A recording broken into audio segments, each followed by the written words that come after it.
They'll blanket you in Wi-Fi and profit off the radiation. Congregation collecting the people for that Satan. I keeps it blazing, cause I can read between the lines. I ain't blind, we unwind what they're really saying. Genetically modify what you're tasting. Don't need that college promise, so now you live up in your mom's basement. Redesign time so your mind is always wasted. Programmed to crave the basics. Keep the beta in stasis. Pay the state, kid. You're in debt for being born. Messengers are more than just the price for being warned. Don't be alarmed, disconnect from their machinations. Stop subscribing to the folly of own nations. Bone breaking ain't the answer, cause they seek the ownership of souls. Spread the seeds and watch them grow. Break the chains of control. Break the chains of control. So we eternal balance of all that is good, true, and beautiful, friends. This is the after show after the show, the after party after the party, like Lindsay said in the chat. If you just came here from Athen Commenti episode, then you're in the right place. It's a funny story. Basically, Athen and I did that interview like a week and a half ago, but slightly different, obviously, because who could recreate a thing? But it did not record properly, and so it was all messed up, and he was kind enough to come back and try it again. So he is a badass, and we are very grateful for that. So I'm glad that I got to share that with you, and it was perfect because we recorded it today, and here I have a show tonight anyway, so I thought I'd share it, especially because it was short, and then I already had another show kind of planned for you guys, so I'm just going to do that too, so you get a double dose of Rogue Ways today. If that's your thing, then this is your day. And so thank you for looking at both shows, both Athen's interview and this episode of Rogue. And we're just going to go through some, shit that's going on and do a check-in on the pulse of the bullshit, as it were, and sort of just, keep up with things. And I don't really love to do just like news digest, but these are the things that I notice and the things that, give me pause and that I like to analyze and kind of see like what's my orientation towards this and how are they sort of using the energies and where are they sort of moving things. And so I just like to do that. So I'm glad that you guys like to hang out and stick around for that as well. It's always fun. But I do want to emphasize, if you just saw that Athen interview, then you understood that as a Rogue Warrior, you get a discount to anything in Athen's store. He's very kind to give us a 20% discount to Rogue Warrior. So if you go right now to rogue.locals.com, you'll see the post there and you can go check that out. And it's just super nice. And honestly, even if you just go and do like your free chart and just look at kind of how your signs change and whatnot, then that's really cool too. So go check it out either way. Although obviously, listening to him talk even for just half an hour, you can imagine what you would get out of a session with him if he was analyzing like your whole chart. It's pretty rad. So I'm very lucky that I got a little free, glance in there at my chart. And I just, like you saw, it was the most accurate interpretation of sort of me that I've ever gotten from, I've had my birth chart read since I was like 16 or something. I got it for a really cool gift for my 16th birthday or somewhere around there, maybe even a little bit younger. And so I've been rolling with that chart, obviously, like most people, for my whole life, and like I said on the show with Athen, it's very, very accurate, like all the things I related to. But I don't know about you, but I just always felt like it just didn't quite get to it all, like there's just a lot of things where I'm like, well, I don't know, kind of, but like not really. And then other things where I was like, yeah, almost, but something's missing. And so it's pretty phenomenal to see how much more accurate the true sidereal interpretation is. I really can't stress that enough. And so I hope you go take advantage of that with Athen. And anyways, it's good to see you all back. I'm glad you made the jump. I was kind of worried. Not that, whatever, but it's cool. It's good to have you guys here. So we've got Israel here. Regan's in the house. Nicole, Snake Jones, who knows? Sue Finelli is here again. Nice to see you. As always, and Lindsay Smith with a badass mantra, which is don't rage against the machine, but live against the machine. And Lindsay Smith did a nice job on that. Good job. I love it. Hopefully it's okay that I shared that here. So anyways, let's jump into it. 2 feet. Just jumping in. And Truth is Alchemy is in the house. What's up, Truth is Alchemy? Of course, it's telling me, as it often does, that 0 people are watching this. So it's always interesting to see how many people actually are. But anyways, as always, I like to remind you, CoreySharman.com, otherwise known as RogueWays.org. 2 different addresses, 1 site. This is the place to go if you want to get more. I write all kinds of stuff and offer you all kinds of things on the site. It is a visual and thematic and philosophical gift to you. And you can also head over to the shop when you get there, and you can get all kinds of things. There's soon to be even more added here, but for now we have art that I make. Sometimes I do collages, and some of them are available here, as well as books that I write. I'm getting a little bit more open now with that they were essentially channeled, and so if you're into fiction or channeled writing, then you would enjoy these books. There's lots of classes that I offer you, all kinds of things from, how to start doing your own tarot interpretation and reading to, spiritual protection and spiritual principles to just all kinds of things. So if you are interested in learning deeper about some of the things that I talk about or hint at on this show, then that's a place for you. And you can also grab a tarot reading if you're there. Especially if you're struggling with something or the answers just don't seem obvious or you're just unsure. Tarot readings are a really good way to get in deeper touch with your highest self and your spiritual guides and get messages that are essential for your path. So, that's great if you want to do that. And I also do guidance sessions, which are just a one-on-one sort of spiritual / life check-in and support with anything. And I like to tell people it's almost like a very cheap therapy session, but it's a lot more fun than that too. So anyways, those are really cool if you like that. I also do orgonite art and pendants and earrings and all kinds of orgone energy accumulators you can hang on your body and take with you anywhere you want, and that's fun too. And there's even more, so go check out the shop.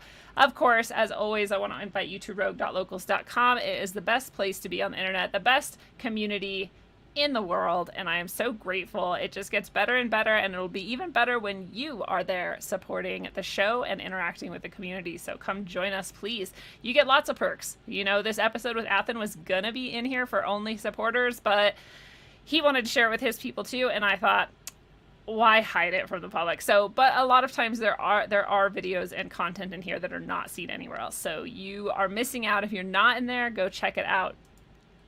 Finally, I want to start by sharing this bit of insanity with you. I just want to check in with the chat one more time before I get lost in my head over here. We've got... Israel Adams is asking, I'm curious if you know the inauguration was pre-recorded theater, not sworn in by a justice, done by Rocky Mountain Productions. Yeah, no, that's something that I was noticing. Someone brought it up to me in one of our chats, and they were pointing out the set. They had this, I'll pull it up right now if I can. I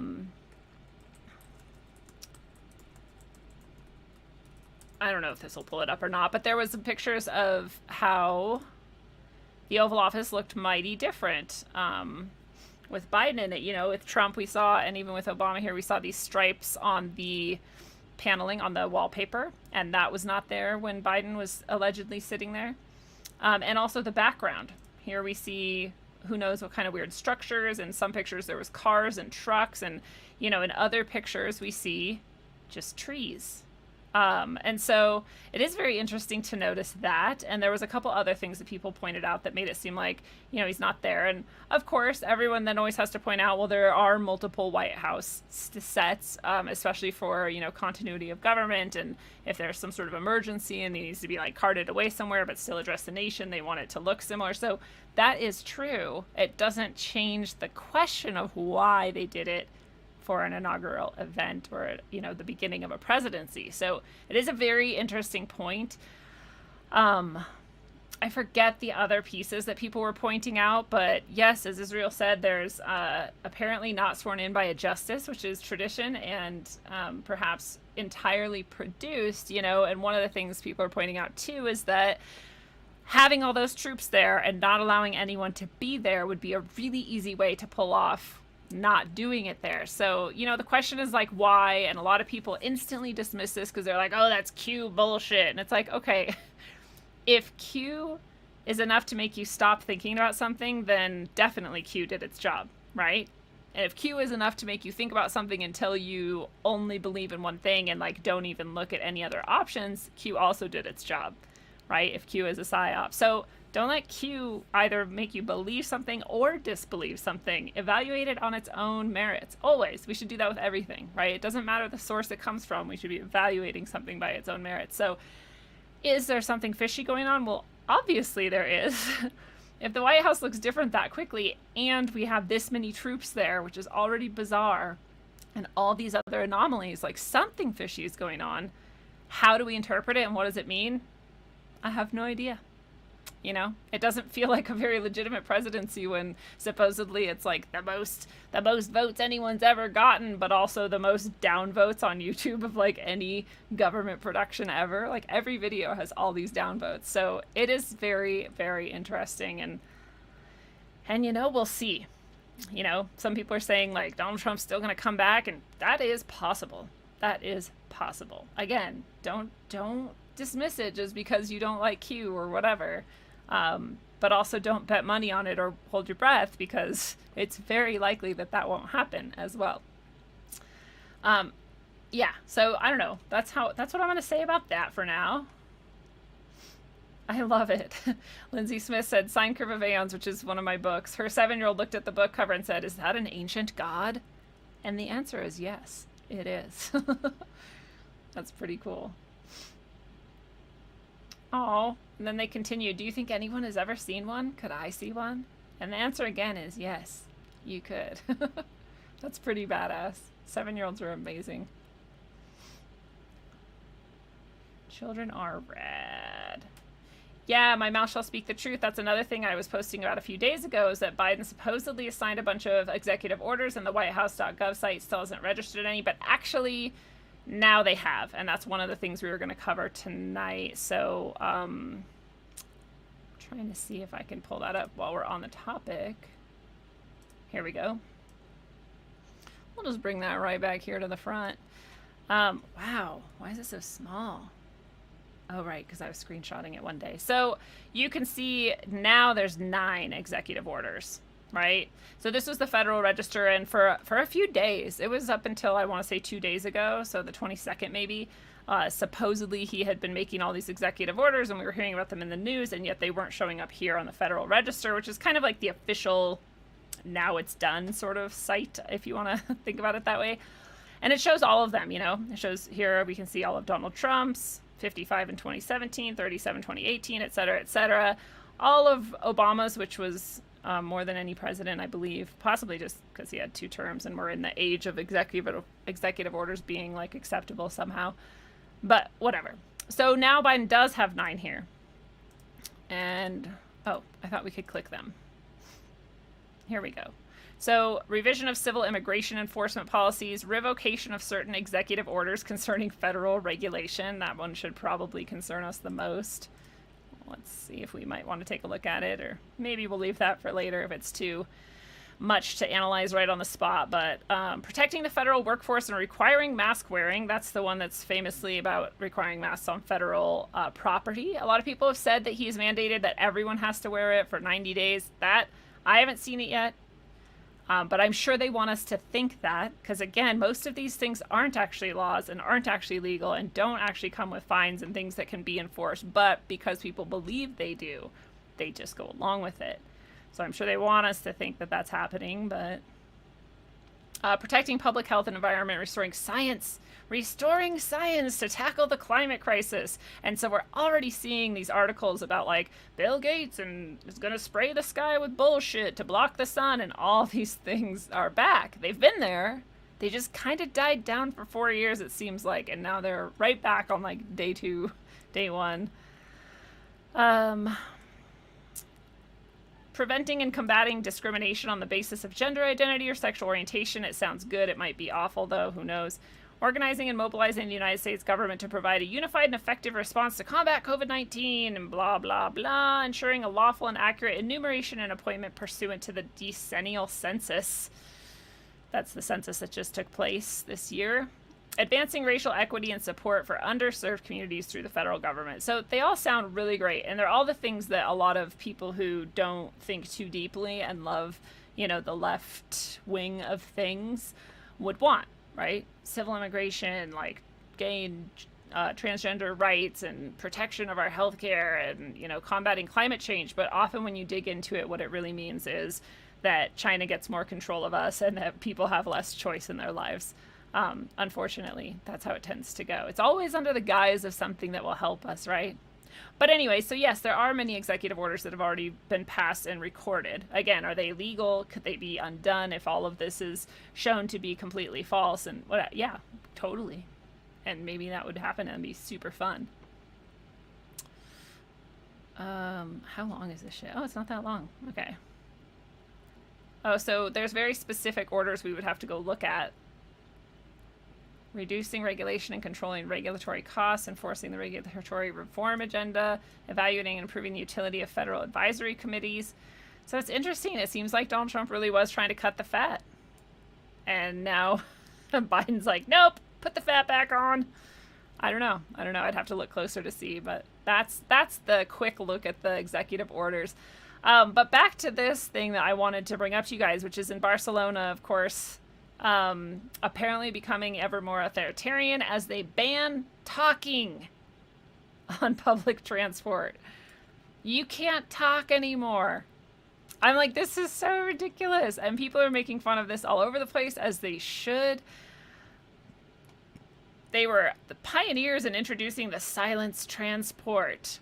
And I'm not gonna lie, if there was a real, actual, virulent, deadly disease going on, but for some reason you were insane enough to take public transportation anyways, it would be better not to talk. Because you do spray, spittle and out. Like, what? That's just what your mouth does. So, like, it does make sense in a way. At the same time, nothing's happening, and nothing is still happening. And now we're even not talking on buses. And there's one reason why not talking on a bus does make sense right now. And that is because talking to other people right now often leads to a point where you're like, this is all kind of bullshit, right? Right? Are you feeling this is bullshit? And like, talking with your neighbors especially is dangerous, because then you might be like, well, let's stop then. Like, let's all go and fucking have lunch at our favorite restaurant and like whatever. So of course they want to combat that. As people have pointed out throughout this entire pandemic, and as I've pointed out, there's a reason why they don't want us to go to churches, restaurants, and bars and these types of things. And it's because that's where we usually come up with our connection and our community response to an injustice.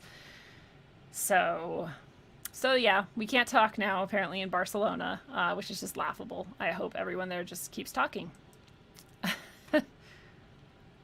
This is my favorite hypocrisy yet. You'll remember, what's up, by the way, to Kind Davies and Boocifus in the chat. James Maiden, nice to see you. Oh, thank you so much for the super chat, Boocifus. I very much appreciate that. Very appreciated. I love getting support for what I do, and I love doing what I do, so thank you.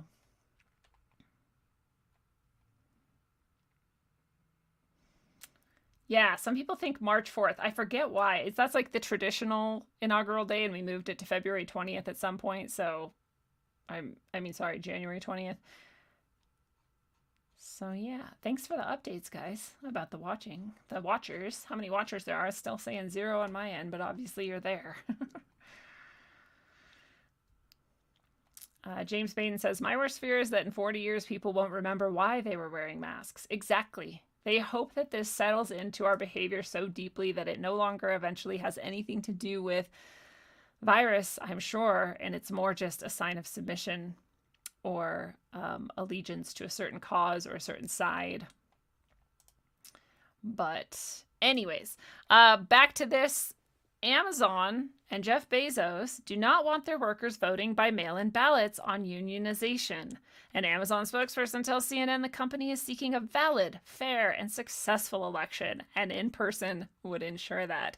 So, one of the most rich, wealthy, and large and global, like globe-spanning organizations in the history of the world that we know is saying, Only voting in person would be fair, valid, and successful. These are the same people, by the way, that not only themselves promoted vote by mail for our federal elections, but also own media that also promoted that. So all across the board, they promoted it in various different ways and got that idea out to how many people, and they themselves in their own company wouldn't let it happen. Tells you a lot about their ethics and their values and what they intended, what they wanted to see. And obviously what they wanted to see is an invalid, unfair, and unsuccessful election for our federal elections. So there you go. We already know. We already have seen all of the anomalies and all of the things that could never be explained. It's just the only one you really need is that Joe Biden allegedly got more votes than any president ever. Yeah, right. Yeah, right. It's not even believable at all.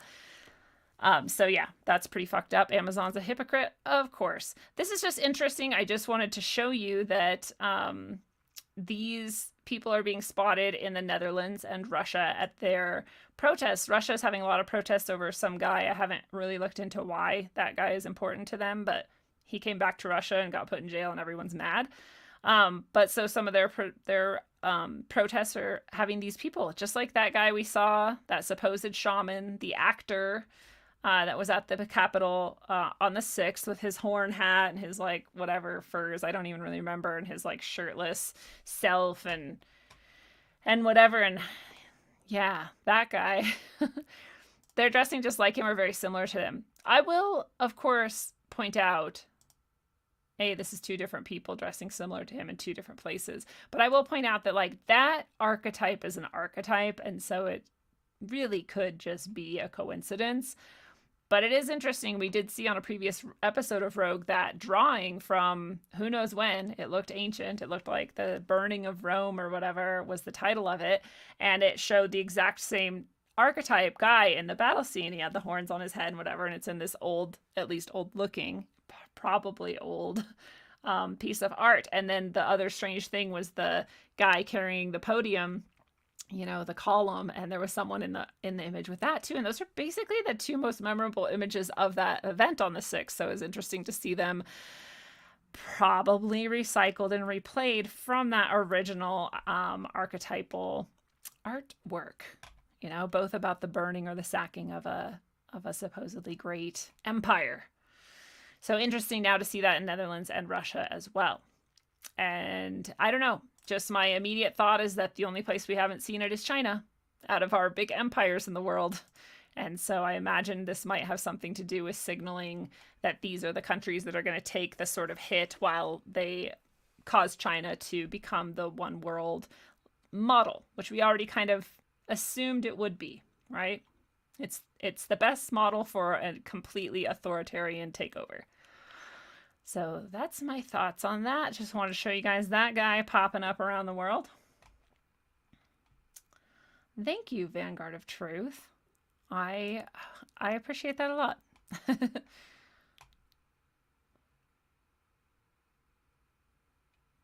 Yeah, good question. Snake Jones asked, was that guy arrested? Because the FBI has billboards up asking for information on the Capitol Hill attack. So, you know, and they don't even need our help. Them asking for that is its own form of like reinforcing this authoritarian sort of society of fascists, because we know that. Like, they knew, first of all, those are all their people they planted, most likely. Second of all, they have all the technology they need to find these people, period.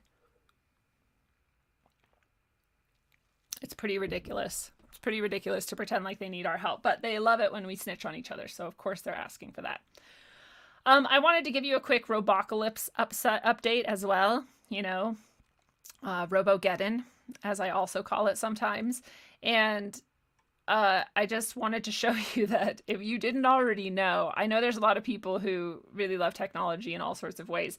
I use it and I love the technology that I use, and I appreciate it in hopes that it keeps working for me. But this whole Internet of Things that's been talked about for, I don't know, over a decade, this is what I've always pointed out about these things. Like, okay, so your fridge is going to be connected to the internet, and your fan, your heating system, your water is going to be like everything you own is going to be connected to the internet. And then what happens when the internet doesn't work? What happens in a power outage? Or what happens when people hack in? Or what happens when any number of the things that go wrong with every piece of technology we've ever had happens? Your whole life just stops and shuts down, and you can no longer use it, right? As well as the threat that these things could be used against you, especially in a Chinese authoritarian social credit type system. Like, oh, your credit score fell too low. Well, you can't go in your house anymore. Your ring is going to shut you out or whatever, So this is just an interesting article that points out that the Internet of Things has a 74% failure rate.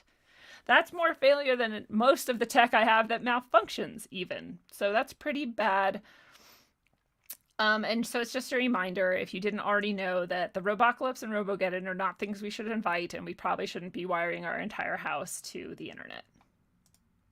Next in your Robocalypse update is this patent that was filed to bring back dead loved ones as AI chatbots from their digital harvested data. That's a real thing someone patented. This does not prove demand exists for this. And I hope that demand does not exist for this, because I find it to be the most, it's like sacrilegious. Like, I can't believe you would give your loved one over to the machine. And I know it's not really doing that. Their soul is not going to be connected to this. But in some way, I almost feel like maybe it could be, you're going to be thinking of them and feeling their connection when you do this. And so maybe you'll be sort of invoking them every time you do this. And maybe it starts connecting them to it. And that sucks, especially if our souls have a hard time resisting a system, like our body, a system that it can attach to or connect to.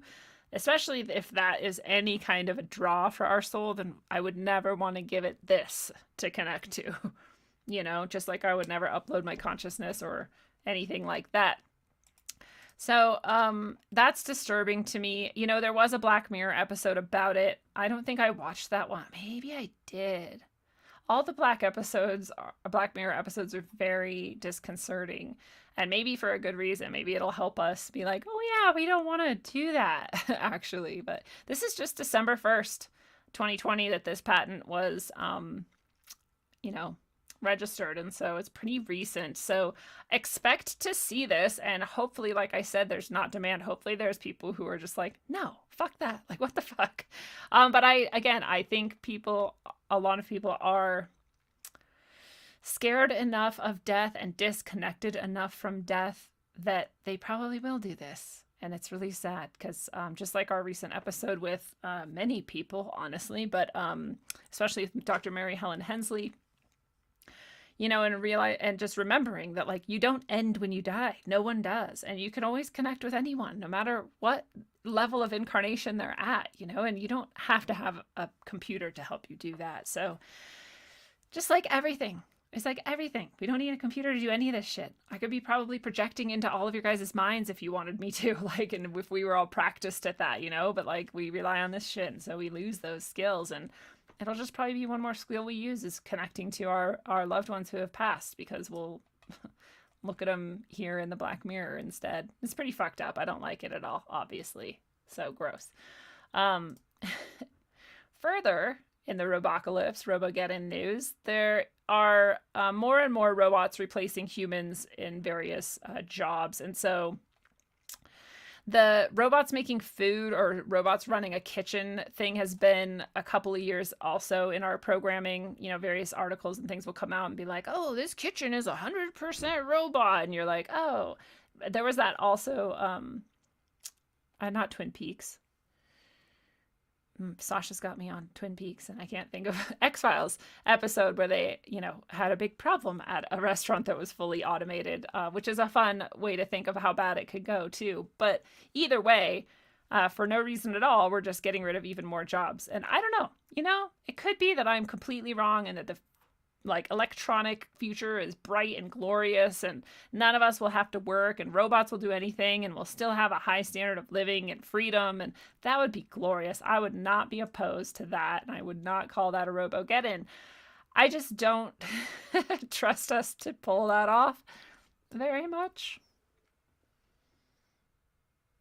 So they're using COVID-19 on this front as well. We've seen them use it in all these different ways that are so useful to their agenda.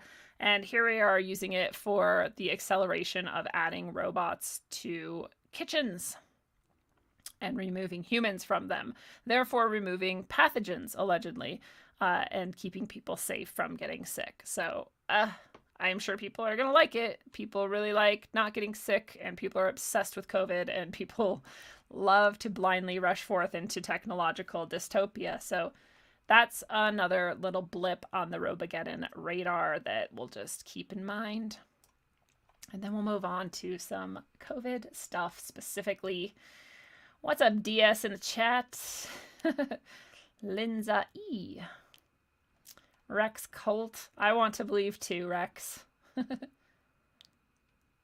Yeah, Kind Davies is probably right. Then the machines will make food out of people and then serve it back to us. It's people.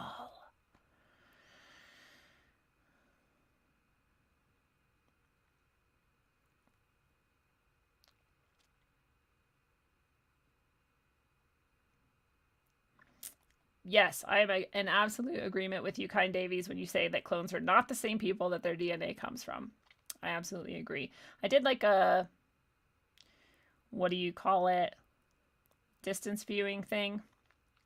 Remote viewing sort of thing once, and I saw like a clone bunker, and it was fucking crazy because there was a bunch of presidential clones in there. Like actual presidents, and this was when Obama was president. And I was it an Obama clone, or was it I think it was an Obama clone that I like interacted with. Somehow it could like see me, and it was like, do I get to come out now? Is it my turn? I've been practicing so much. And I was like so disturbed that I just took off. And I acknowledge that remote viewing could be this reality right here, right now. And I also acknowledge that it could be a neighboring reality or a close by timeline. And so I am not willing to say that that is what is actually happening, but it would make a lot of sense, wouldn't it? Just like you said, consciousness can exist in multiple places in many different times. So I'm not committing to that being right here, right now, but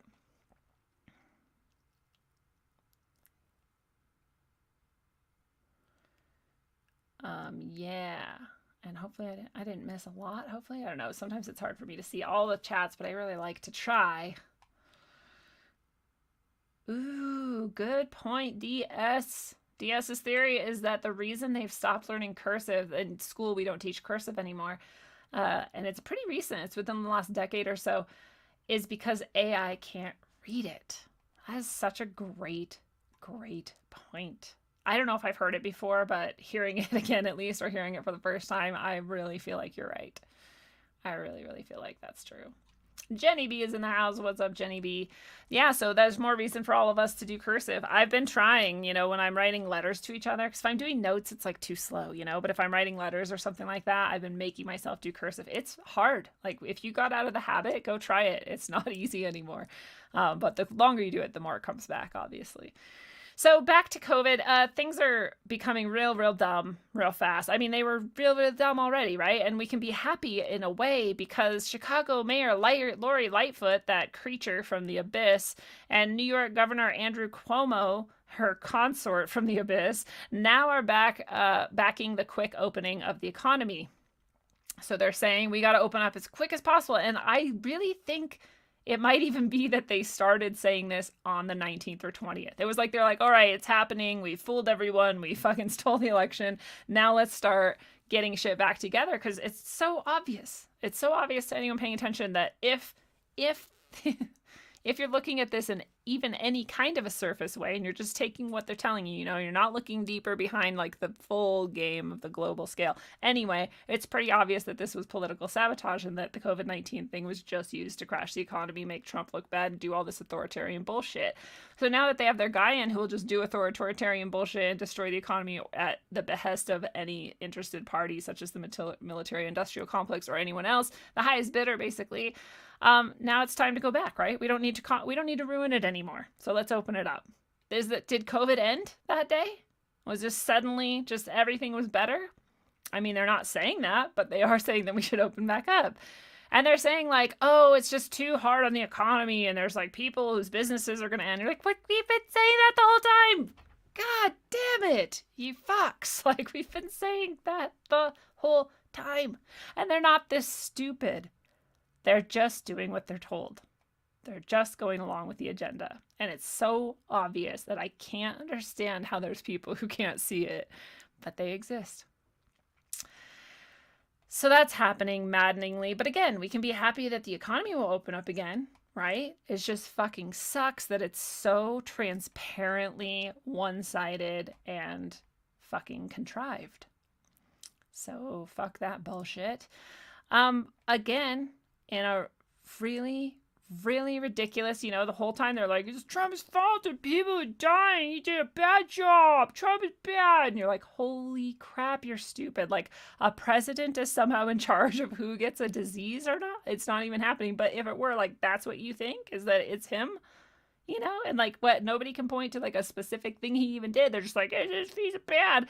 Biden becomes fucking president. Not a single person says, oh my God, all these deaths. What is Biden doing? Biden even came out and said, well, there's nothing really we can do. Like, that's your fucking, what the fuck? It's fucking crazy.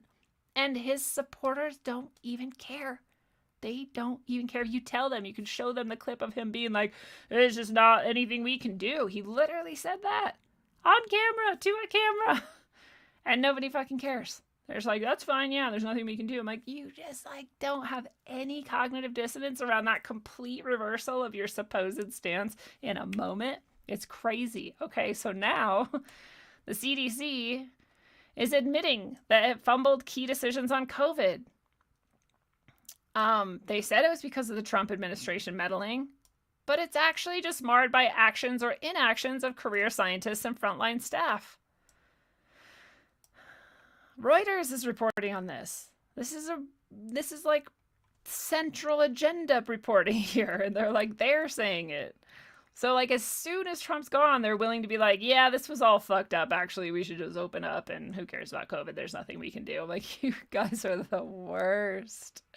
And I would love it. I would love this obvious level of hypocrisy and transparency. But we already knew. Those people who are looking at this, all of us here looking at this, we're like, yeah, of course. We already knew that. That was obvious from the fucking beginning. But all the people who don't get it and never fucking did, they're not going to look at this. They don't care. They're just glad Orange Man is bad and gone. That's all they care about. Oops.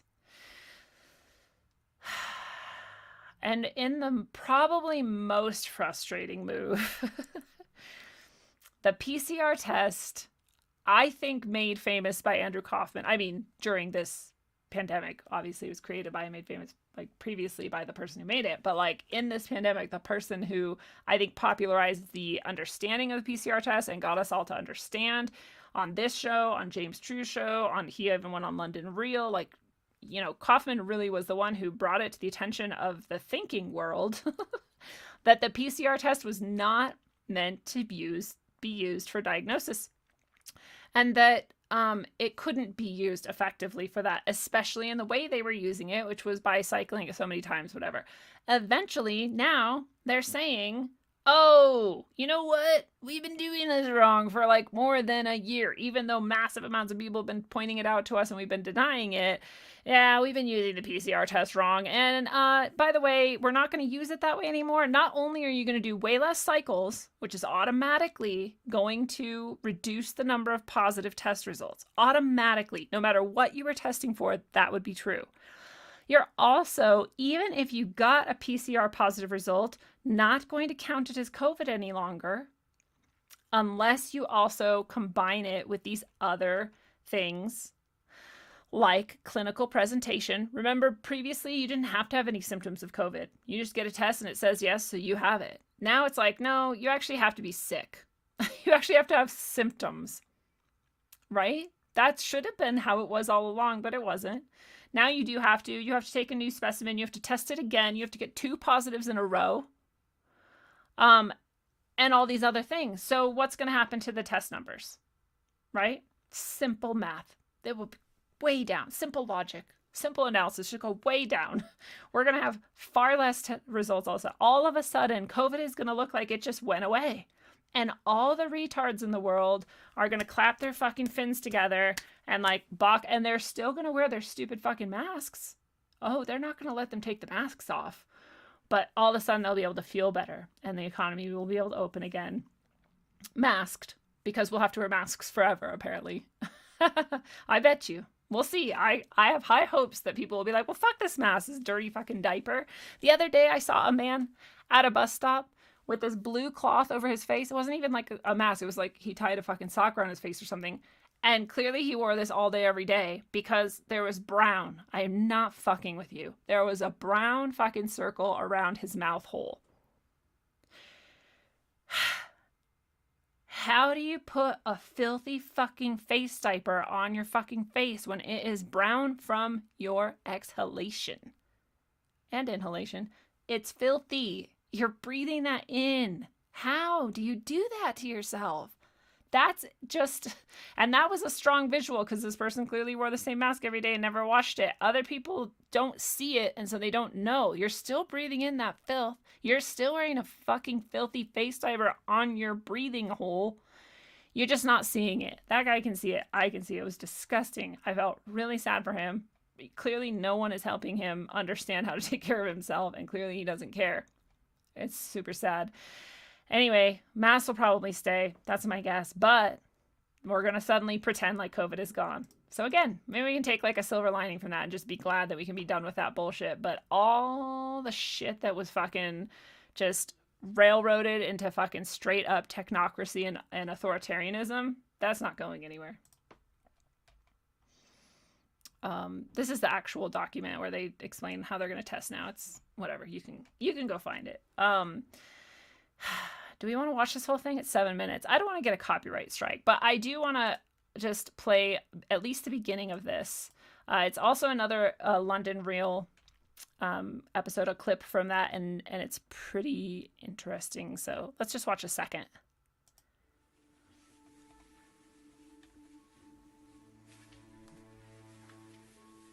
I'm the developer of Linguistic Genomics, which was the first platform on which you could determine the intent of communication rather than the literal artifact of communication. But we've also used that technology for a number of other applications in defense and intelligence and finance, and most notably in the early 2000s, my company was responsible for bringing down what was at the time one of the largest tax frauds in US history. Meaning that while they had linguistic variations, they actually covered the same subject matter. In 1999, patents on coronavirus started showing up.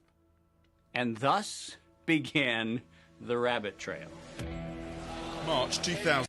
So this guy goes through, I can't give you this link because I downloaded it, but you could find this London Real episode. And he goes through, he's a linguistic analyst, obviously, and he pours through massive data with his algorithms and programs, and they compile things. And, you know, we've seen this kind of cool compilation and analysis from lots of people. Cliff High does it, and so does Armstrong in various different ways, and they come to various results. But it's always interesting, right? And this guy's showing that starting in the 90s, coronavirus suddenly had a glut of just massive amounts of patents. Then he shows that all of those are connected back to guess who? Fauci and all of these fucks who are running this, people at the CDC and all of these people, and China. And so they show also that, he shows also that the United States at some point realized it's probably a little bit too legally you know, liability wise, it's legally risky to continue doing actual biological warfare creation of coronaviruses in the country.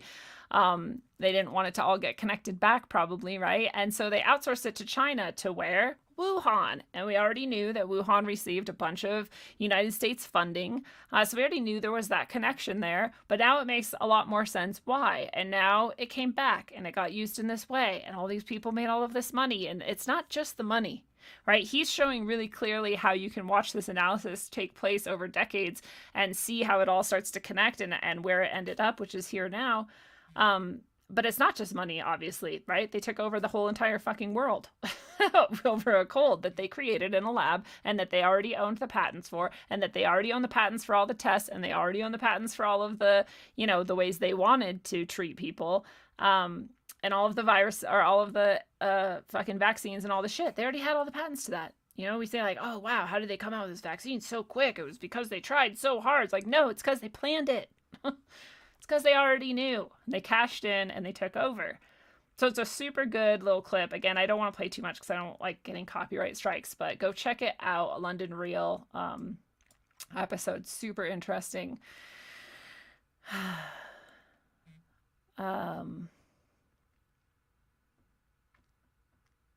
I guess why, I don't know why I had this tweet, but it's just a reminder of how many people died because of the response to this cold virus that barely hurt anybody. And they died from social isolation.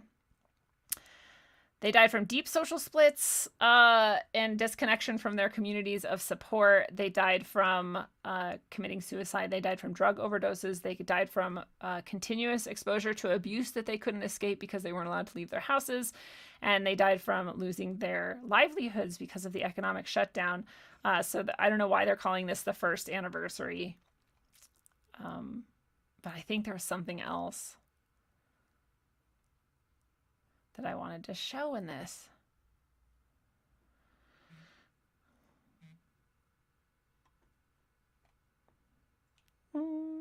Oh, here we go. When Germany or Austria, I guess Austria, did PCR tests, they had all of these cases, right? And when they started doing antigen tests, very recently, January 16th, it just dropped to almost zero. Antigens obviously being the antibodies your body produces if you actually have a virus, right? And this is even though there were even more tests done of that type than there were of PCR testing. So they did more tests and they found even less.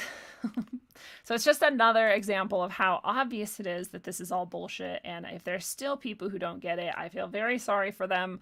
And I wish them the best of luck getting their critical thinking skills and their brain back. So that's enough of COVID. Now we go to all of the things the Biden administration has already done. And we read a little bit about it because we jumped up to the executive orders earlier in the show. But now let's just look at some of the things that are rolling out, which is, it's only been like 3 days. Let's just keep that in mind. We've got 4 years. Strep throat numbers are way up. That's right, Regan. And so are Legionnaire's disease, a disease of breathing bacteria into your lungs. Fuck. Like, what the fuck? Stop it. Stop breathing your bacteria. Dakatis is in the house. What's up, Dakatis Moonblade? Trappa-skunk's here. What's up, Trappa-skunk? Snake Jones, we've asked this exact question, and it's good to keep asking it for anyone who hasn't wondered yet. Can they patent your DNA, or have they already? I will add, Snake. Have they already patented your DNA because it has been altered by their mRNA vaccine? And do they now own your genetics and your entire genetic line?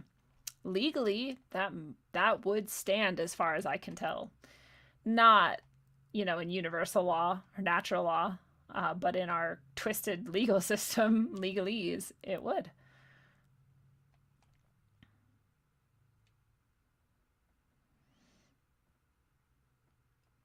I don't know. I don't know if they can patent our DNA just by swabbing it like unmodified. I think that'd be a lot harder, at least, to argue legally, but I think it'd be pretty easy to argue legally that they own you. Yeah, and Kind Devies points out, they already have your birth certificate, and they already think they own you. Or in their system, if you're going along with it legally, they do. So Biden already has announced 100 days of suspension of deportations. We saw that in his executive order. And, you know, a lot of people, again, we have big hearts and we're like, yeah, of course we like immigrants. And of course they want to, yeah, we'll let them be here. Like, no big deal. But he's not saying he's not going to deport, you know, people who are just seeking asylum or who just came across because they want a better life or whatever. He's not going to deport also people who are convicted rapists, murderers, drug dealers, like people who are breaking the law, who broke the law to get here and are breaking the law while here, sometimes in violent ways. They also won't be deported. That's also someone that we apparently are going to keep now and get more of. Who knows what else is going to happen with immigration, but that's already been put into place. Again, I love immigration. I don't care who goes where and why they do it or whatever. And I would do it too if I thought a place was better. And I'm not against it at all. I think it's everybody's right to want to get rid of people who are criminals, whether they're immigrants or not. And so taking away our ability to do that is pretty fucked up. They're already halting the Keystone XL. Again, I'm like, cool. I don't really like the idea of dependence on oil. I would love to go into alternative energy. I would love free energy most. And it's sad that we have suppressed that for hundreds and maybe thousands of years and that we're still doing it. If you've watched Thrive or you were watching the episode with Foster Gamble, you know there are actual free energy devices that work. He went, and you can see it in the movie and you can watch it happen. And that man is not a bullshitter, and that is a real thing. That's just one that we know of. And he tells us on that episode on Rogue Waves that there are multiple free energy devices that he's seen. That's just the most promising one, or the one that they felt the best about showing in the film. And anyways, so of course I don't want more dependence on fossil fuels, especially if it's damaging the environment, which it often does. It'd be way better not to damage the environment. It'd be way better not to have these things. At the same time, this pipeline was already built. It was built under Biden. It was built under Obama. It was not. Mostly, if it was having work being done on it during Trump, he didn't start it or allow it. That was already going on before that. Way before that. And now they're just like saying like, oh, we're just not going to finish it. And somehow that's supposed to please everybody. And it's like, okay, well, you just fucked a bunch of people out of jobs. Now we're going to go back to dependence on even more foreign sources. It's already there. We already had the fight. We already went to fucking Standing Rock. We already tried to stop it. It didn't work. It already polluted tribal lands and waters. It's already done. Why would we stop now? Why? It doesn't make any sense. It's just a fucking pandering bullshit thing that will also lead us straight into, like I said, dependence on foreign oil and therefore wars. We're already going back into Syria. Like, shit is fucked up. And these people are just like, Trump is bad. At least it's not Trump. You stupid fucks. So we also have the Domestic Terrorism Prevention Act introduced in the House. Anybody who's still thinking knows that this is horrifying. We already have enough ability of the state to clamp down on what they call domestic or homegrown terrorism. That's already been a thing. Patriot Act, all this shit. This has been 20 years now that they've been getting ready to be able to suppress anything they want. And this is just a further step. This is just saying, oh, we get even more. We already could fucking take you away for almost anything. And now we can do it even better. Now we can do it specifically whether you're a libertarian or a Republican, because those are domestic terrorist organizations now, right? Or anything that we don't like, basically. We don't like you, so you're a domestic terrorism. You threaten our power and control, so you're a domestic terrorism. And I guess if you're stupid, this seems like a good idea. But giving the state more power ever should be something that you question and just take a moment and just say, how could this possibly be used against me someday? Because it will be. Right now, it might seem like your side is the side that's winning. You know, here we know there are no sides. But stupid people think there are, and they think their side is winning, and so they think they should do these things. But the next time someone they don't like is in power, or someone who doesn't like them, or even their side turns against them, which also happens all the time, this is going to be used against them too, and they're too stupid to see it. So the Domestic Terrorism Prevention Act is already introduced. It's already getting steam. Who knows what'll happen to it. It'd be really fun to have Steve of Slow News Day back on soon, because he's always really good at breaking it all down for us and telling us what's happening. We already got a large military convoy rolling into Syria on the first day of the Biden presidency. Like, they wasted no time to be like, okay, coronavirus is over, let's fuck up Syria, and you guys are all our fucking slaves, you're all terrorists, and you also don't get cheap oil from your own fucking lands and country. Whatever you think about, you know what I'm saying. They're just, oh, it's so sad. Syria is so sad. I fucking hate the military-industrial complex, and I hate its fucking stooges, and that's what Biden is.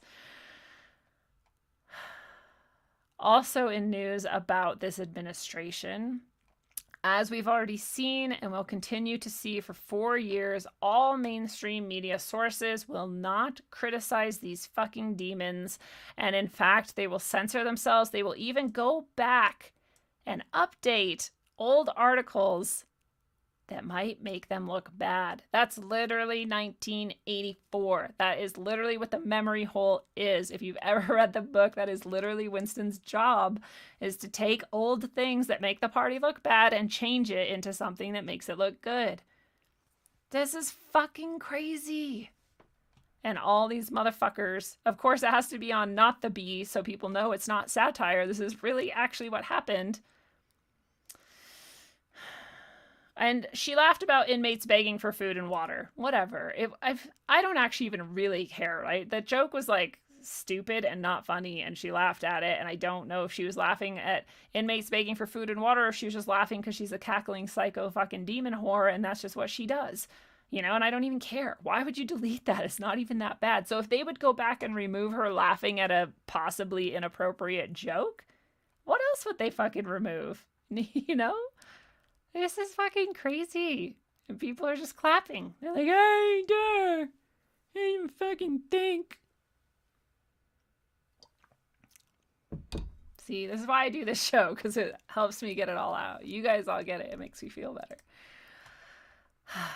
Oh, this was the video I meant to show earlier. There'll be a wave of evictions and foreclosures in the coming months as this pandemic rages on, because there's nothing we can do to change the trajectory of the pandemic in the next several months. There's nothing we can do. Well, there's nothing we can do about it. Is this like, your whole campaign platform was, I will actually do something about the fucking virus and stuff. What's my name? And now you're like, oh, there's nothing we can do about it. And nobody's going to bat an eye, because all their fucking media whores are sucking his dick, and all the fucking idiots who are like, so anti-Trump are just like, who cares? I'm not even going to pay attention. Someone literally tweeted, I wonder if I can find it. Shit. I don't even know how I would.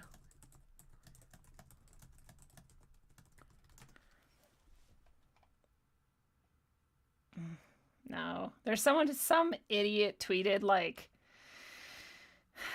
that like, oh, it's so nice that we're finally like have a Biden presidency, and we get to like, you know, just like remember that our dad is driving safely and we can just go to sleep in the back of the car. I'm like, you literally said that out loud?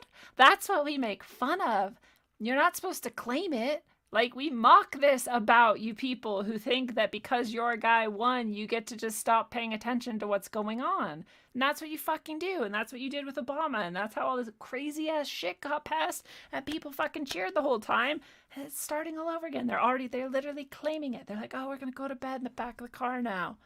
You fucking moron. You're not supposed to like that about yourself. Your ignorance, your willful ignorance. It's so insane. And as everybody who was paying attention called, they're going straight for DC statehood. It's already been introduced. This article is all about how great it is that it was introduced, because in that horrible riot of the 6th, that horrible riot where people stood in a building and talked, and one person took a podium somewhere and another got on a phone, that horrible riot, That can never happen again. We can never allow these horrible, horrible, deadly riots where no one died to happen again. And if we do, it's our fault. And so if DC were a state, this article goes on to say, they could much more easily get a force of protection there, you know, like the National Guard or whatever. And as it is now, they have to go through so many hoops to get those people there. And this is such bullshit. People buy this. People think that the fucking Capitol wasn't protected well because DC's not a state. I mean, it's hilarious because you have to be really stupid to think that. You think that fucking they couldn't find a way to protect the Capitol? The fucking United States that fights pointless wars all over the globe couldn't figure out how to protect its most fucking, you know, central, as they said, sacred location. You are...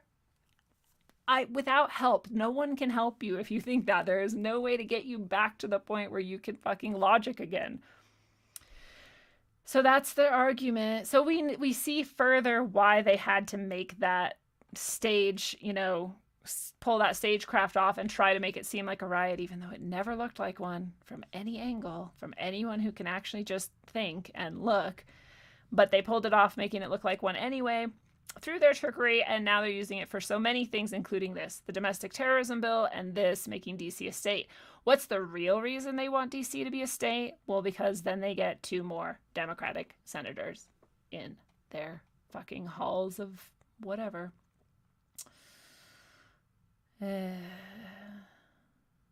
It's very sad. Yeah, there was a few heart attacks. There was 1 stroke, I think, and a cop shot a woman. I like how you call that a riot because a cop shot someone? I guess we've got tons of riots all over the country every year. Like, it's so stupid. So that's happening. Of course, hopefully, we remember, you know, that DC is not allowed to be a state. The Constitution forbids it. Of course, we've seen nobody gives a fuck about the Constitution anymore. And I'm talking about, like, regular people even. Like, the politicians probably never have, right? On either side of the aisle, so to speak. But regular people used to at least care about their rights and, you know, trying to keep a government that was at least on the surface seemed like it functioned for us. But yeah, the Constitution says that they can't, and people are happily giving away all kinds of rights. So why wouldn't they give away this one too? I mean, this isn't a right, but you get what I'm saying. Why wouldn't they give away this protection as well? So they're voting on it, I guess. They've introduced legislation. They're saying it's going to be unanimous. Whatever. I don't know. I'm sure it's not going to be unanimous. Anyway, I don't know how they're going to pull it off. The Supreme Court traditionally has maintained that a municipality can preside over Washington so long as it doesn't interfere with Congress's exclusive powers, but it has expressly forbidden statehood as long as current laws exist. They can do whatever they want. We've seen the Supreme Court not act in accordance with the Constitution multiple times, so who knows? But this is where they're headed, and that is why we will soon have a one-party, authoritarian, literally fascist government. And it got ushered in by all the people who said they were against fascism. It's so ironic. Yeah, so that's that. This is one last thing I just wanted to share with you. So I'm going up here. Oh, you can't see me typing, can you? Let's see if I can just fix that really quick. Oh, man. Whatever. Whether you can see me typing or not, I'm typing in literally A-N-T-I-F-A. That's Antifa.com. I hit enter, and it goes to whitehouse.gov. So you remember before Biden won or was sworn in or whatever, it went to his campaign page. It literally went to Biden's campaign page. I will point out every time anybody can go buy a domain. So anybody can go buy Antifa.com and anybody can tell it to redirect anywhere. So this really doesn't mean anything. I imagine it's a really nice joke played by a smart person who went and bought the domain and was like, yeah, let's point out how fucking much Antifa was used by, you know, the left wing, quote unquote, in order to accomplish their authoritarian goals by having it redirect here. that's the most likely answer. But I just wanted to, remind you all that that's still happening, except now it goes to literally the government website, the whitehouse.gov website. So it's pretty funny. It's a pretty funny joke. Whether it is, meaningful or not, that's another story. Like, could it actually be that Antifa as an organization bought a website and decided it goes there? It could be, but it's highly, highly suspect. Could it be that the Democrats or like some arm of leftism was like, let's just like have this connect because people who are into Antifa, we want them to donate to our campaign. Now we want them to become status. Like, that technically could be too, but I really am betting on someone just bought it and made it do that. It's pretty funny. It's pretty funny. It's pretty telling. It's sad because Antifa's still out rioting, and now they're rioting against the Democrats. It's just like, no one cares. No one's ever going to pay attention again. We used to have protests all the time. We never got press, and we wished that we got press because it'd be cool if people like knew what we were trying to change in the world, and purposefully the press almost never gives any attention to protests. And even when they do, they discount it. They lower the numbers. They, make it seem like stupid. They grab clips of people that make them seem really insane and dumb, and they only play those things, and then it all goes away, right? This was very different because they were focusing on it. It was all over the news. And I was like, well, there's your first sign that this is being used, right, for an agenda. Because if the news is there paying attention and giving you press, you are part of their agenda, period. We've seen this for decades and decades. This is just how it goes. And so that was already our first clue that Antifa was being used. Did most of the people in Antifa not know that? Probably. They probably are very new members and very new to the sort of like activism scene. And when you're new like that, like, you don't know things like that. So you probably just thought you were actually making the revolution finally, and it was working, and that would feel really good if that was like what you wanted to do, right? So of course you'd want to go along with that and continue that and feel like things were really happening and Donald Trump actually was a fascist dictator and you were the one like helping, and that's all really nice, But your main clue was that the media was behind you, as well as all kinds of huge corporations and a political party.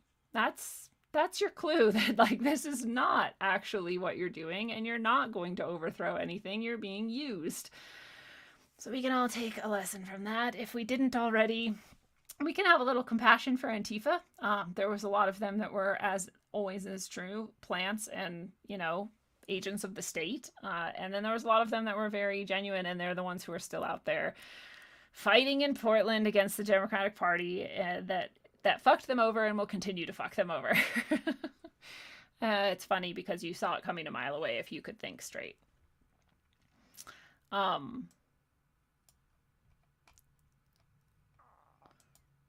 Interesting. Kind Davey says the leader of Antifa something calls himself an influencer.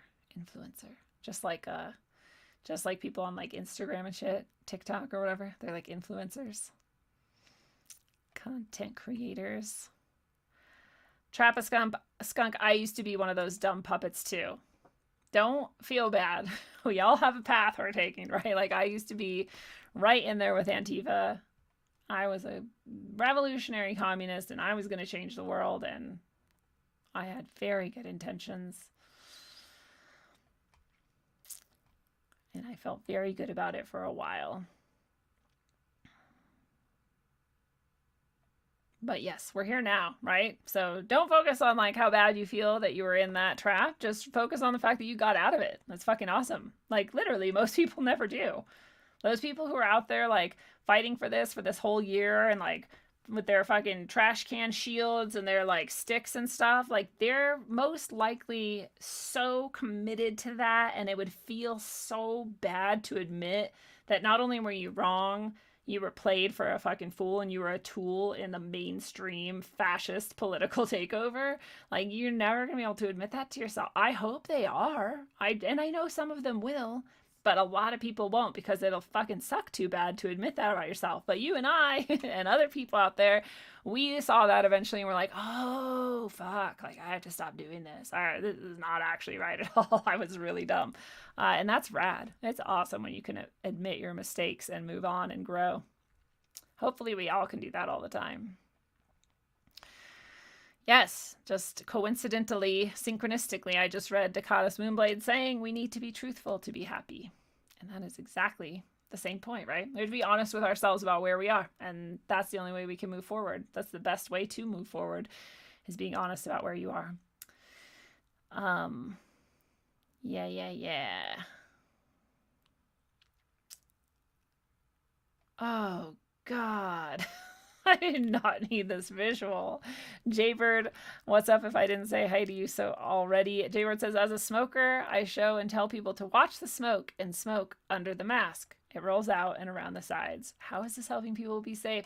I'm just saying gross because I was imagining, I've seen people like smoking like out the side of their mask. And I'm like, dude. Oh, but yes, that's actually a really good visual. It's like you see the smoke escaping. You're like, this is not stopping anything. Yeah.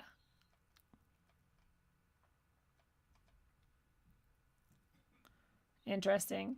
Yeah, the police officers that died, very interesting. Like, since when did we count someone who had a medical emergency and died from it as a casualty of a riot? I mean, it's very similar to how they counted COVID deaths, right? Like, oh, you died somewhere around here. Like, just fucking call your death this.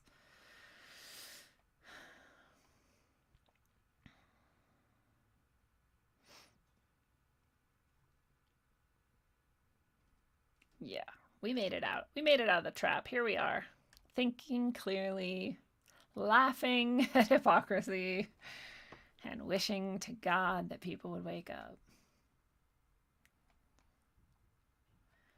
Obama tricked a lot of people. A lot of people, Jaybird. Not just you, a lot of people. I have so many friends that like never even cared about politics that were all of a sudden like, oh, Obama is God. Like, I love him. He's Black Jesus. Like, okay, wow. That's all it took? Just a black guy? Fuck. You're really easy. You're easy. But yeah, I would have been there too if I hadn't, been told by my dad since I was like 6 years old, you don't trust the government, period. There is never going to be a government that you trust. Okay. Good lesson. It turned out to be right. Melissa Wade says, anarchy is an meaning without, and archy meaning a master or ruler. Anarchy does not mean chaos. Government creates chaos. That's absolutely right. I did a whole episode about exactly that because it has pissed me off for many a decade that people misuse the term anarchy, don't understand what it means, and then discredit an entire beautiful movement and philosophy, which I think is the only philosophy of freedom that we have as far as politics are concerned.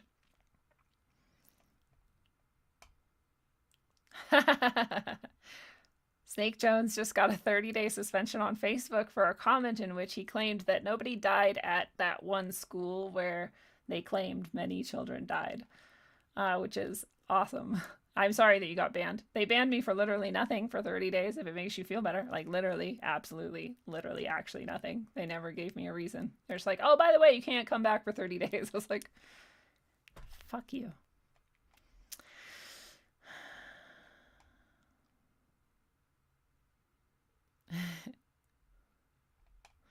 Anyone against the Archons is an anarchist. That's right, Travis Skunk. Well said. Archons, whether you're talking political, physical, spiritual, all of them. Fuck them.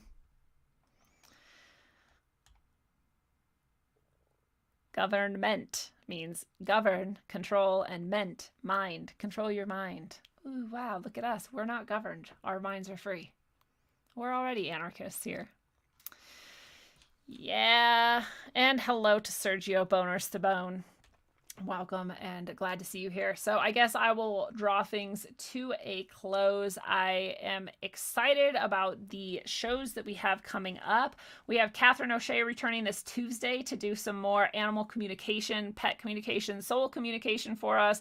We haven't chosen a sort of like any kind of topic or anything this time, so just come if you want to connect with pets, dead or alive, then come and connect with them. I'm very excited to find out why my chickens won't use their perch. So let's see if we can clear that up, as well as get you connected to any any animals that you want to communicate with. Again, dead or alive. It's really helpful. Any of you out there watching who have been to her previous shows on Rogueways know that it's not only exceptionally real, it's very, very helpful and healing for everybody. You, the pet, at any stage, no matter what level of incarnation they're at. So it's such a beautiful thing, and we're so lucky to be able to have Catherine here for those sessions with us. So I hope that you come for that on Tuesday. We've also got Matt Landman is coming back this week. Fine, it's been a while. It's been a long time. Matt Landman is coming back on Thursday. I've got Micah Dank coming. Micah Dank does astrotheology. We're very familiar with astrotheology here, but Micah claims that he has a completely new takes on astrotheology, so I'm very excited to talk to him about that. And he will be here, like I said, on the 31st. I'm very excited shortly after that to have a woman who made a documentary about the Falun Gong oppression in China. I have been wanting to do an episode that shows just how evil and horrifying China is and has been for fucking my entire life. I can't believe people don't see it. I can't believe people don't know it. And I know you all probably do know it, but it's still really nice to just revisit just how awful these people are. So she's done an amazing documentary on the Falun Gong oppression in China. It's called Finding Courage. And it's not that any of this is really like new to any of us who've been paying attention. We know that China has been oppressing Falun Gong. I can't wait till someone does the same exact type of documentary on the oppression of the Uyghur people. And maybe she will do that, and we can ask her about that when she's here, but she's going to come talk to us about it. I mean, it's a rad documentary. They've got footage from inside Chinese, like, camps and prisons and from people who have worked at them, and it's just really cool. You rarely get to see that type of insight into how it actually goes down in China. So super excited about that one. All kinds of stuff after that. I'll stop telling you about the future. Just stick around, obviously, every Sunday, Tuesday, and Thursday at 7 p.m. Mountain to get more and more of Rogueways. And of course, as always, I would love it if you go subscribe at rogue.locals.com and support the show, but also be able to interact at a place where you will not get banned. Snake Jones, you will not get banned for talking about Handy Sook and the fake things that go on all over the place. There is no censorship there, and it's super lovely. So not only do you get to support Rogueways and what you love, but you also get to have a community where you can talk about anything that you want in a supportive and critical thinking environment. It's my favorite place. I love it, and I hope to see you there. And of course, I know again that we are not really concerned with like the news per se and the mainstream perspective of what's going on, but it's nice to do these check-ins just to see where they're headed and where they're programming people to be accepting of, right? They want people to start to wind down from the corona deception, keep the mask on, but you know, you got your vaccine, and so suddenly the world is safe, even though almost no one's taken it and no one wants to, which is pretty rad. You know, and our economy's gonna open back up, and it's gonna be fucked. Shit's gonna be really expensive, and probably it's gonna be a long ass time before it recovers, or people really have like a fucking nice like ability to take care of themselves and their families if you're still going the traditional route. But it's opening up again, and you know, good old Joe, his arms are just reaching out to the whole world, and he's just hugging us and holding us, and like, really, he's raping us, but we're only supposed to hold on, just like focus on the hug, and that's all that's happening, everybody. Just good old Joe, he's at the wheel, you just fall asleep in the back back seat, him and his friends will all rape you while you're sleeping, you just go to bed, and you don't pay attention to any of that, because good old Uncle Joe's got you. And that's the programming we're getting now, right? And we're going to get that for like 4 years. So we have like compassion for the motherfuckers who are happily going to sleep in the back seat of the fucking pedophile master, right? Like they're choosing to go to sleep back there in fucking danger zone. As much as we can. Like, let's have compassion for those sad, sorry fucks who have no fucking clue what's going on. And in the meantime, we're going to keep doing things like this where we expose it, where we remember that we're all standing here together and we're not alone and we all see it. And we're, you know, we may not agree on every single like detail or whatever, but we get it that we're being played and that this is headed somewhere absolutely nefarious. But what's really, really cool, and I loved that that recent episode with Dr. Helena Meyer Hensley. I did not say that right, did I? Mary Helen Hensley, thank you. Mary Helen Hensley, you know, as she pointed out, this is actually an amazing time because everything has actually changed. People's perspective has changed, and people's ideas of what needs to happen and what they need to do and what they want to do has really changed. And it's been interesting to see that, you know, through the fake ass pandemic, that a lot of people have taken that opportunity to wake up, you know, and to look around and be like, wait, what the fuck is going on actually? Like, you know, people have like bought more books and bought more puzzles, and they've spent more time with their families, and a lot of, you know, spiritual seeking has been going on, and people have been sort of reawakening to the fact that they're alive. Whatever is actually happening around them, they may or may not be able to control, that they can control themselves, and that they can be sort of like present, like Athen Commenti said earlier tonight in that previous episode, presence, you know, that we have that actually, and it's kind of like a superpower, and that we have the choice to use it whenever we want, and that we maybe want to a lot more than we had. And so it's actually really cool too. As much as all this shit is happening and we want to keep our eye on it, we want to remember that we actually get to do anything we want. Anything at all. We can create any new system we want. We can join together with any other people we want in order to do it. I have never worn a mask this whole time, and it's been rad. And fucking, I'm not going to take the vaccine, and it's going to be rad too. And I am very lucky in many ways, but I'm also very intentional about creating what I want, and about having that vision for how I want things to be, and then taking steps to move towards it. So on that note, remember this Thursday at noon Mountain Time, we are going to do a group meditation. It's another intention meditation, except this time, instead of picking a singular person, you know, we usually pick 2 people and do 10 minutes on each of them. And instead of picking just one person and doing something for them, we had this beautiful idea by Lori, who's a member of the Rogue Ways and Eyes Open community. And she had this sort of vision come to her that, like, why don't we all actually visualize for ourselves what we want? We don't need to know what everyone else is visualizing. We're just going to visualize for ourselves what we want to see in our lives, or what we need to see in our lives, or what we're headed towards. We've already been heading towards it, and we just want to visualize it more clearly and invite more manifestation energy around it. And so we'll each spend some time doing that. And then we're going to visualize, like you heard me describe with Avin, putting it all together, and we're going to burn it in our mind's eye. We're going to visualize everybody's pieces of paper stacking up together on this blasting fire that sends it up into the heavens for manifestation. And we're also going to do a little bit of visualization before that on letting go of what we didn't need. And so Athen brought up that that Pluto energy that's going to be in there, and that's all about that sort of like transforming, right? So we're going to let go of some blockages or sort of shortages of energy, or misconceptions, or sort of like old ideologies that we have. We're going to like visualize those just like coming off of us, and we're going to visualize what we want to replace it and how we want that to look, and then we're going to send it. So we're all going to be putting that together in this massive energetic, awesome visualization and manifestation. So I hope that you all want to come to that as well.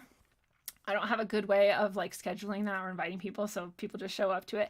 But now that you know about it, maybe you can put it in your calendar and remember to come. So it's going to be exactly while the moon is full. The moon will be approaching fullness, full, and like leaving fullness exactly as we're doing this meditation. So it's going to be like really, really powerful and beautiful. So I hope to see you there for that too, because like I said, we can all do anything we want, and we can make out of this whatever we want.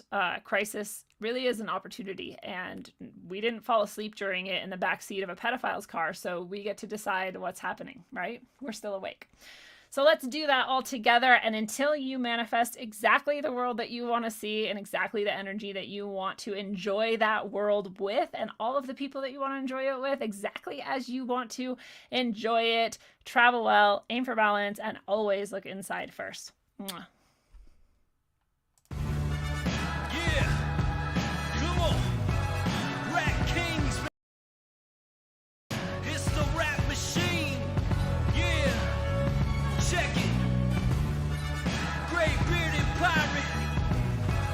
Motherfucker unknown.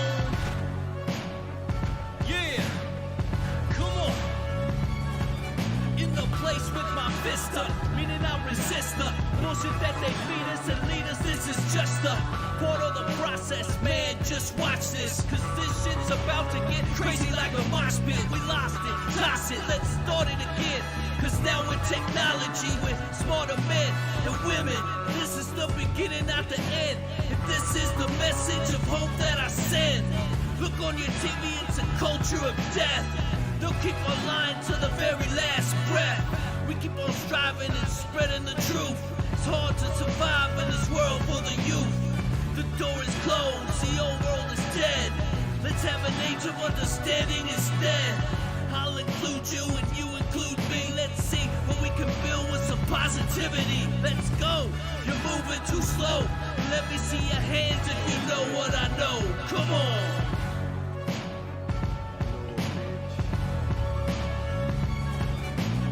Rap like mummy, ain't no dummy in my rhyming. Started flowing freestyle and now they rhyming loud silence. On with the violence, bodies piling with the gray-bearded pirate. On your TV in 4K 3D virtual reality. Casualty of urban warfare.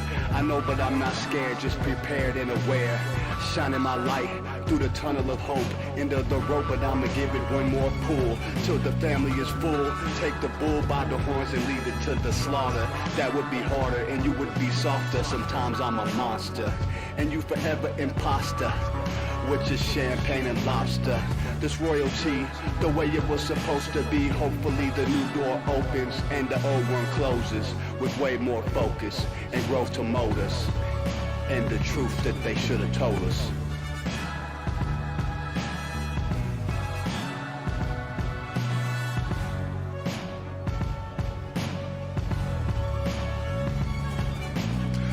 To them screens, it's a plot to drop the IQ. Fighting amongst each other over rulers that don't like you. Prefer us trapped in melancholy with the wood ones of holly. Suggestions that a flicker rate to camouflage the folly. Attempted mental robbery, executed sloppily. The poppers see this mockery and walk the talk with me. Put the hands up to touch the Akasha, cause you know deep down there's something bigger than your wallet.